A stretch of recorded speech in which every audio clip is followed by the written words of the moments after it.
eyes turning, looking at me like, whoa, whoa. I'm gonna let you guys in on a little secret. Color of Beringers, color of the bogies red. It's not a coincidence.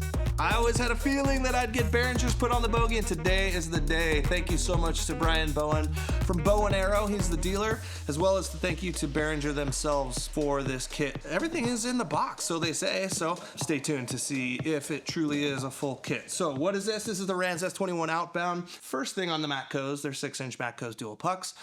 I am overperforming them, right? They're designed for 850s or smaller. I'm racing them. I've got 29-inch Alaskan bush wheels. That's the first thing. The second thing is a lot of people have been having that exact same failure mode. The good thing is I think we can throw a...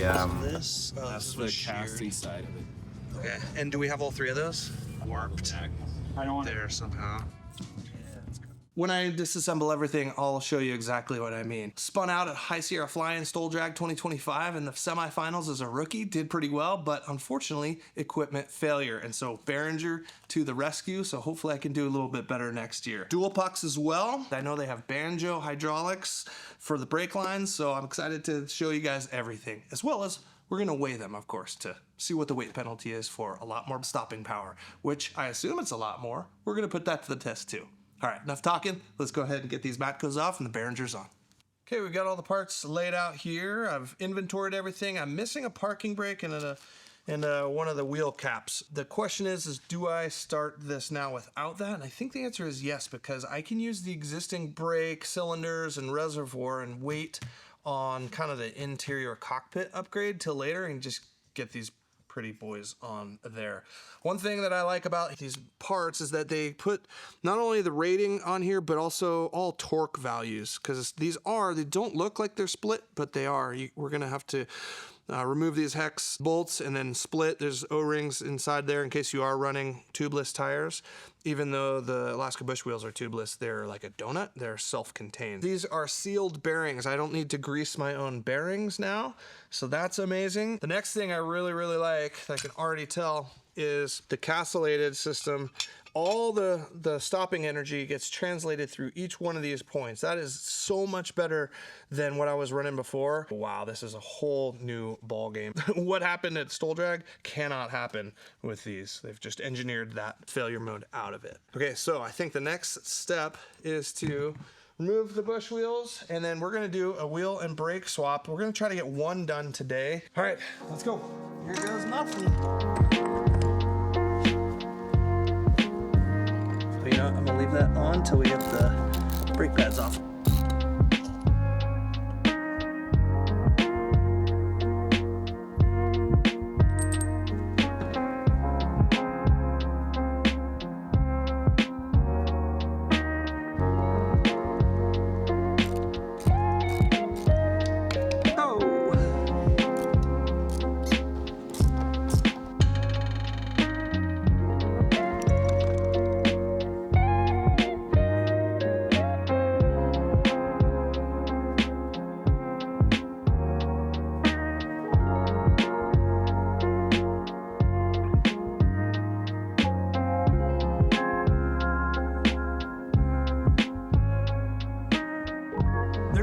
Torqued down, but we're wishing we had a little more thread showing on these, this and this. I should have sent him 24 as well as like that longer one. Yeah, whatever that longer one. Just bring whatever he's got. So I'm guessing they didn't account for paint on this part, so it's a little thicker than they anticipated. And this baby's got a lot of paint. I love how it lists static and limit loads right on everything, as well as torques. Although you're trying to find the torque, he's in 5s and 6s, but we'll just look it up in the AC. All right, Darren came through with an AN 6-24. So that's plenty of thread showing right there. So next up is the lug, which was aftermarket from Rand. So we're gonna see if we have an AN 6-27 or 28.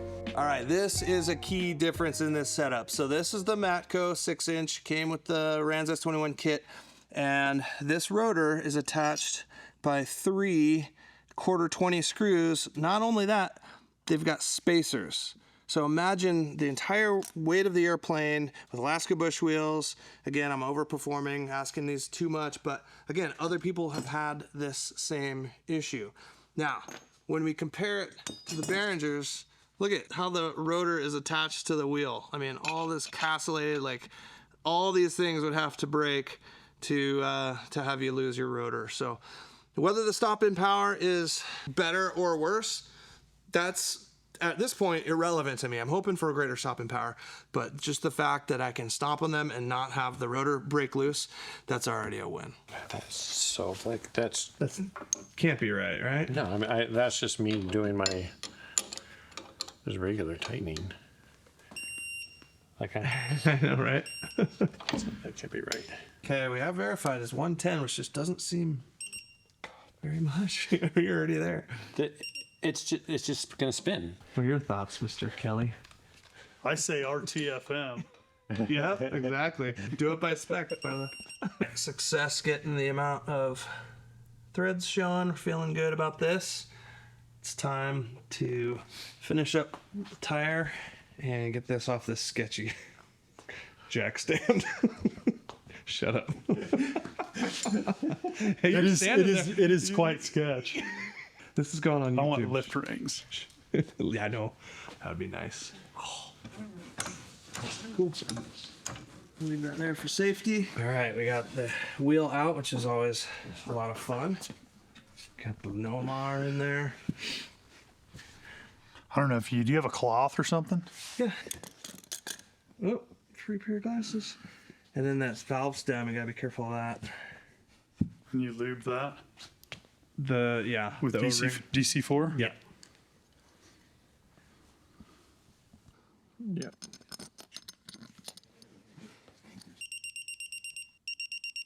I'm gonna see how you do this because this could be a challenge. Lining up. So get on the axle and then while the rotor's in and amongst.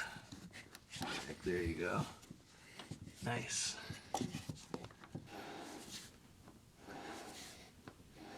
What's the word? Is that gonna fit my specific size socket? Like a glove. Oh yeah. That's different from before. The way the axle nut tightened on the Rans or the Matco wheels, so you tighten it, roll the wheel, ensure the bearing doesn't spin, then potentially back it off to where the castle nut lines up. There's none of that with this. You just torque this down, done. Well, I guess we gotta inflate it before we drop it off the jack.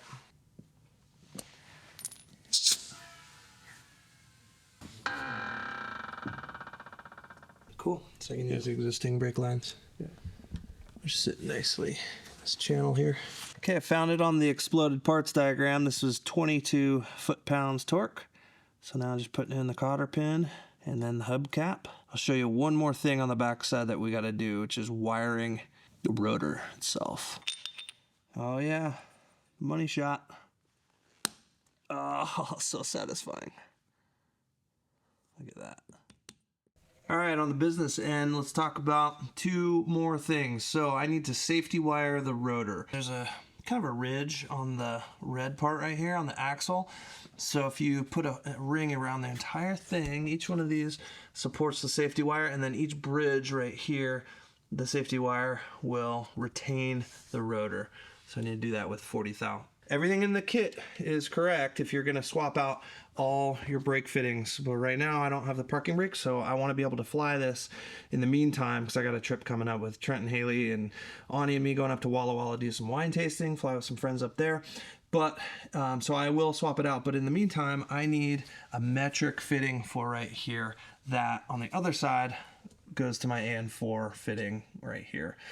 So that's really the only thing I need to order real quick. Get that in so I can get it airborne. Okay, we're gonna weigh one wheel setup. This one is Beringer. We're gonna call all the hardware, the AN6s and 5s, the same. Okay, 7.9. So that's pounds. Here, let's go to kilos for the Europeans in the room. 3.5 or everywhere else. All right, we've got the Matco equivalent. And again, this is one wheel only minus the axle hardware. Everything else is on there to make it an equivalent weight. Kilograms is 4.0, 8.8. So actually comes in lighter. Can't believe it.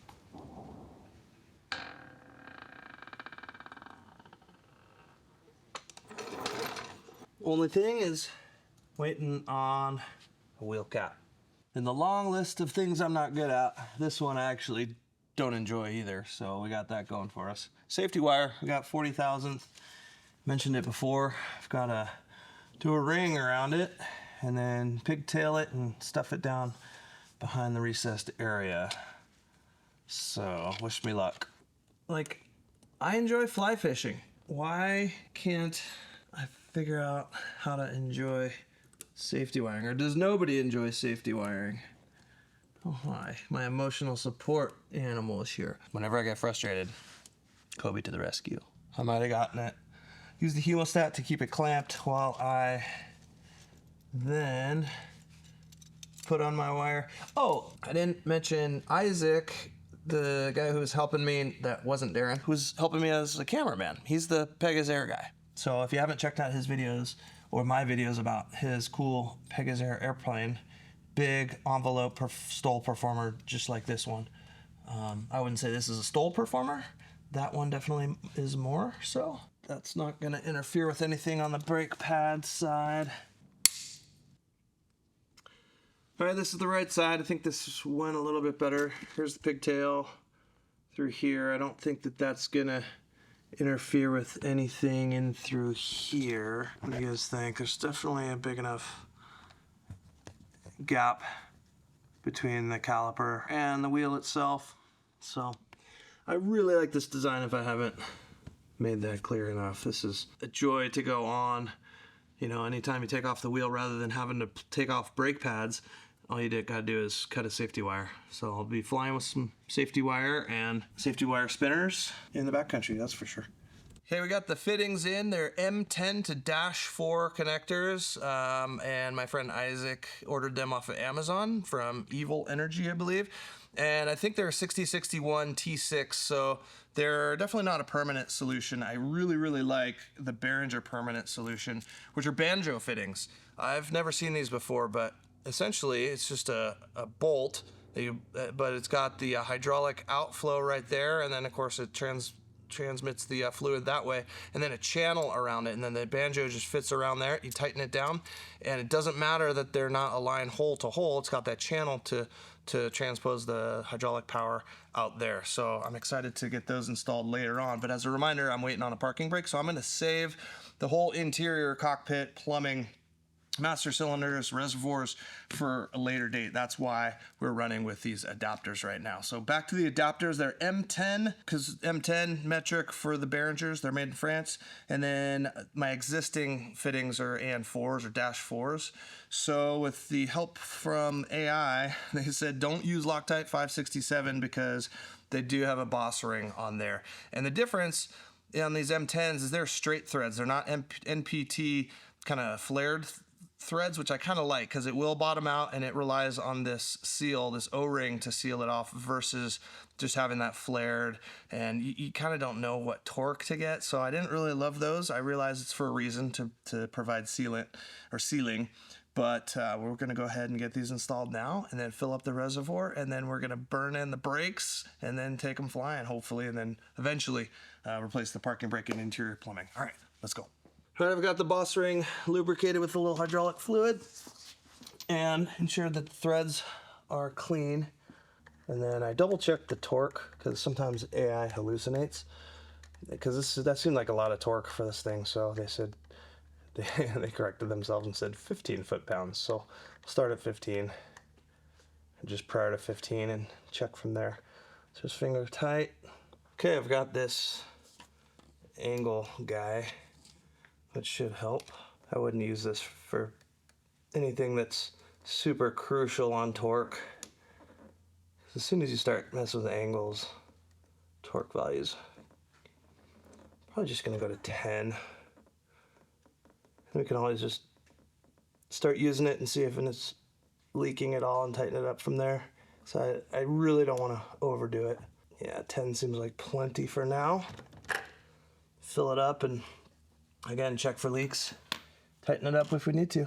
All right, and then for the and fitting, it's flared, so no sealant necessary. Well, as much as I hate leaving you guys on a cliffhanger, I'm gonna have to. We gotta jet down to Mexico. We're going down to Baja for spring break 2026. But as soon as I get back, I promise I'm gonna start episode 2, fill these up, burn them in, condition the brakes, and then go ahead and start flying these things. So we're gonna get into the nitty gritty, head-to-head detail as far as comparing the stopping power between the Matco and the Beringers. So look for that in episode 2. If that cliffhanger doesn't piss you off too much, go ahead and leave a like, subscribe if you haven't, leave a comment, ask some questions. I'll see if I can answer. Maybe Brian Bowen can weigh in. He's the expert on these things, as well as Billy over at Beringer. So anyways, I appreciate you guys joining me. Until next time, it's Steve, you're cleared direct.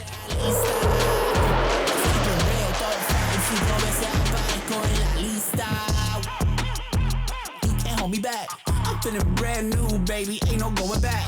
Nuevo capítulo, vamos por otro título, no puedes contra mí, no